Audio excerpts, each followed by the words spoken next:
Ok, salut tout le monde. Super content de pouvoir encore vous partager cette nouvelle capsule vidéo. On va parler d'un sujet un peu particulier, d'un sujet un peu piquant au travers de cette capsule. On va parler de la tentation.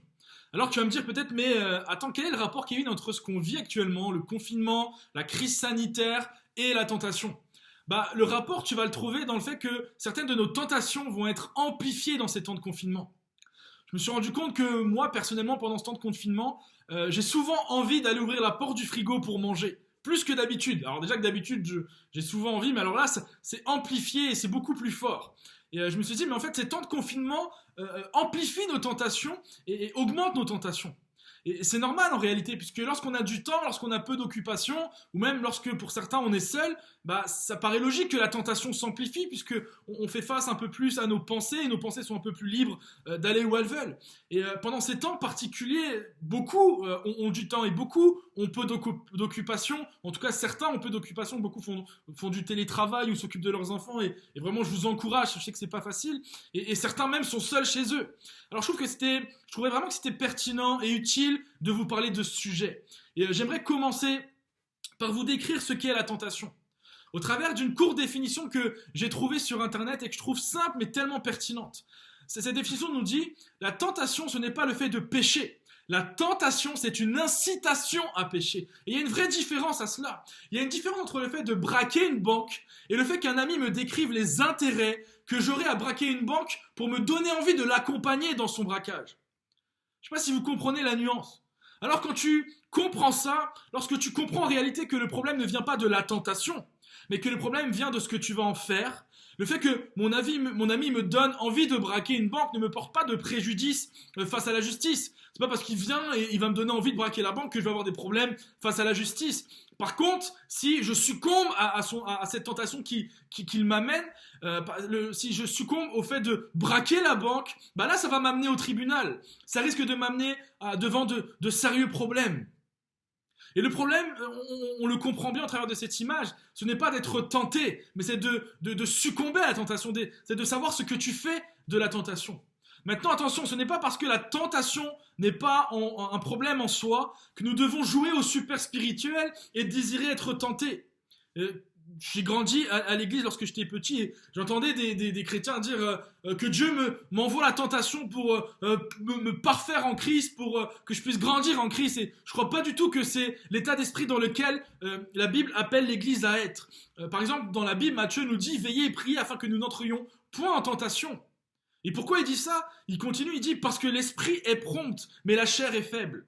En gros, notre esprit va tellement vite, il va à droite, à gauche, devant, derrière, en haut, en bas, à une vitesse tellement folle, et on ne prend pas souvent le temps de nous rappeler qu'en réalité, face à toutes ces tentations, bah en fait, on est faible. On est faible face à la tentation. Et une des questions que tu peux te poser, c'est mais ces tentations, toutes ces tentations auxquelles on fait face, à droite, à gauche, en haut, en bas, bah elles viennent d'où? Elles viennent de qui? Et la première source d'approvisionnement en tentation, c'est Satan. C'est le diable. On va voir trois sources d'approvisionnement, et la première, c'est le diable. Par exemple, dans Matthieu 4, verset 3, on voit le diable qui vient tenter Jésus. Jésus lui-même a été tenté. La preuve que la tentation n'est pas un péché. Et je crois que si Jésus a été tenté, bah forcément l'Église va être tentée puisque Jésus est vraiment le chemin que nous devons suivre. Jésus est l'exemple parfait. Alors si Jésus a vécu la tentation, on va vivre la tentation. Et Jésus, dans ce moment-là, l'a vécu dans un cadre particulier. Il était confiné, seul, dans le désert. Et nous aussi, dans ce confinement dans lequel on peut se sentir comme dans un désert. Et là, le diable peut avoir ce rôle d'approvisionneur en tentation dans nos vies. La deuxième source d'approvisionnement en tentation, c'est notre société. C'est le monde qui nous entoure. 1 Jean chapitre 2, versets 15 à 17 nous dit « N'aimez point le monde, ni les choses qui sont dans le monde. N'aimez point cette société. Si quelqu'un aime le monde, la société, l'amour du Père n'est point en lui. » Car tout ce qui est dans le monde, la convoitise de la chair, la convoitise des yeux et l'orgueil de la vie ne vient point du Père, mais vient du monde. On voit là que Dieu nous dit, la Bible nous dit que nous trouvons des tentations dans la société. La société est pourvoyeur de tentations dans nos vies et de faire attention à ces choses-là, de ne pas aimer ce que la société nous propose en termes de tentation, mais de trouver notre plaisir en Dieu. Et la troisième source d'approvisionnement de tentation, c'est nous-mêmes. Notre propre chair, comme diraient certains d'entre nous. Et croyez-moi, on est vraiment généreux sur ce point-là. Jacques chapitre 1, verset 14 nous dit « Mais chacun est tenté quand il est attiré et amorcé par sa propre convoitise. » On voit même que la source de nos tentations, c'est notre propre convoitise, c'est nous-mêmes en fait, c'est la nature pécheresse qui est en nous. Et voilà les 3 sources d'approvisionnement en tentation. Et là, je comprends que ça peut être un peu la panique à bord pour toi. En écoutant ces quelques mots, tu peux sentir la panique monter, la peur monter. Et j'aimerais te rassurer. Parce que si la tentation est présente partout autour de nous, la grâce de Dieu, le secours de Dieu, l'aide surnaturelle de Dieu est encore plus présente, est encore plus présent dans nos vies. Dieu a prévu, et la Bible nous le dit, le moyen pour que nous puissions sortir de la tentation d'une façon victorieuse, d'une façon où on sera en paix et on sera complètement victorieux de cette tentation.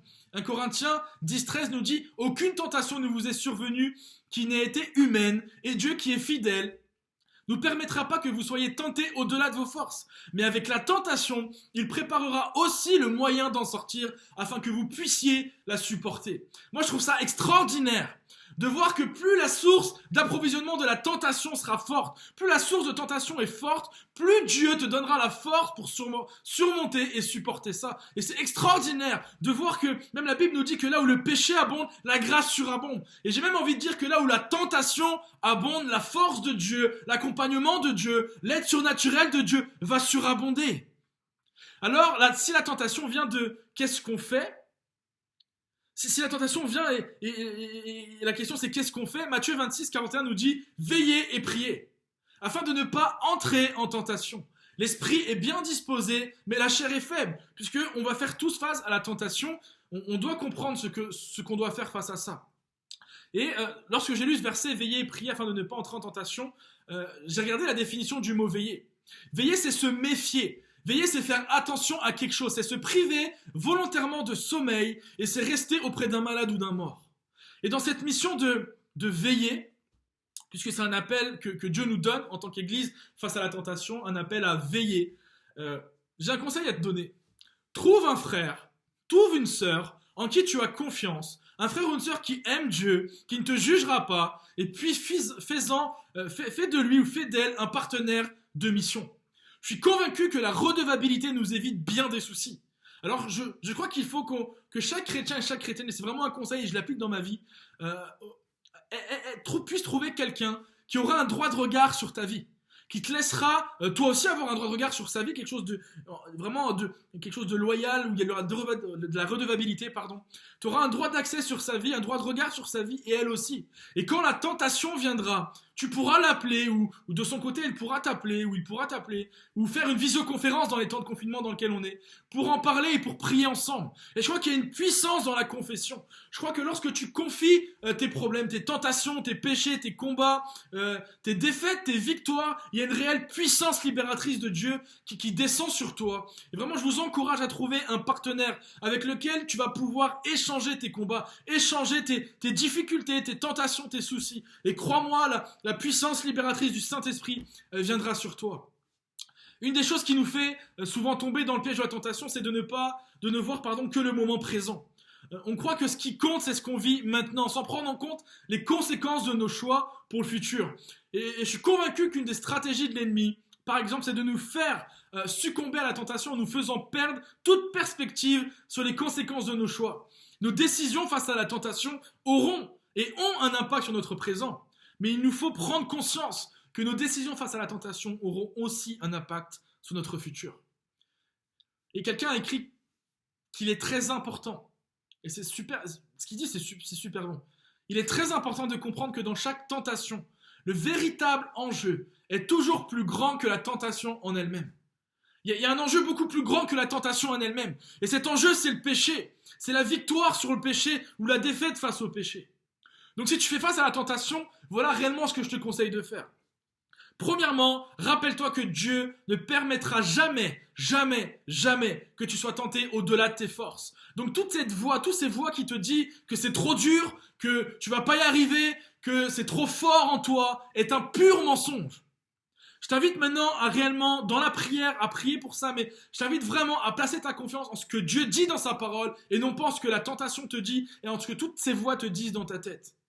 Deuxièmement, je t'invite à veiller et prier. Parle à Dieu de toutes tes tentations. Trouve-toi un partenaire. Si tu es un gars, trouve-toi un partenaire. Si tu es une fille, trouve-toi une partenaire afin de vous soutenir ensemble face à la tentation, afin d'avoir un regard de redevabilité sur vos vies les uns aux autres pour grandir ensemble. Et surtout, je t'invite à prendre du temps devant Dieu. Prends du temps devant Dieu. On a du temps aujourd'hui devant nous pour certains. Prends du temps devant Dieu.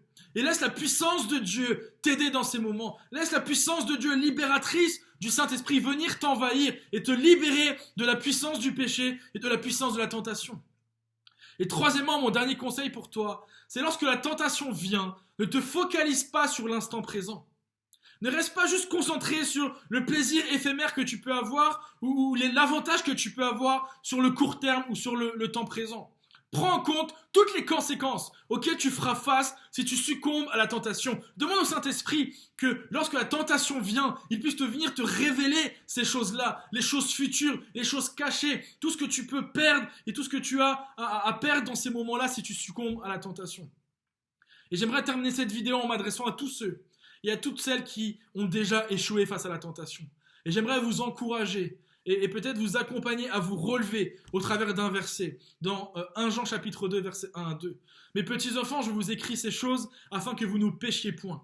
Et si quelqu'un a péché, nous avons un avocat auprès du Père, Jésus-Christ le juste. Il est lui-même une victime expiatoire pour nos péchés, non seulement pour les nôtres, mais pour ceux du monde entier. Gardez ce verset dans votre cœur, méditez-le, priez dessus. Et je crois et je suis convaincu, et ces choses-là ont changé ma vie. Je crois que Jésus a payé le prix pour que tu sois pardonné, pour qu'on soit pardonné. Alors si tu désires vraiment changer, si tu désires avoir cette paix de Dieu, si tu désires ne pas succomber lorsque la tentation vient vers toi, adresse-toi à Jésus. Demande-lui en reconnaissant ta faiblesse, en reconnaissant peut-être tes erreurs si tu as déjà péché, en acceptant son pardon. Demande-lui de complètement changer la perspective de tes pensées face à la tentation et de t'aider à supporter ces moments-là. En tout cas, je prie pour vous et je crois réellement que Dieu veut nous accompagner dans ces temps de confinement à aller plus loin avec lui. Peut-être qu'on fera face à la tentation, mais Dieu sera avec nous. Alors vraiment, je t'encourage à prendre du temps avec lui, je t'encourage à appeler un frère, appeler une sœur pour l'encourager aussi. Si cette vidéo t'a fait du bien, t'a édifié, t'a encouragé, n'hésite pas à la partager, à la liker, à t'abonner à la chaîne YouTube. Je vais continuer à partager des petites capsules comme ça de vidéos. Et tu peux aussi retrouver cette vidéo sur la page Facebook de Génération Libre. C'est le groupe de jeunes envers lequel je suis pasteur. Et on partage plein de choses pour t'édifier et pour t'encourager. Que Dieu te bénisse et je te dis à bientôt pour la prochaine capsule.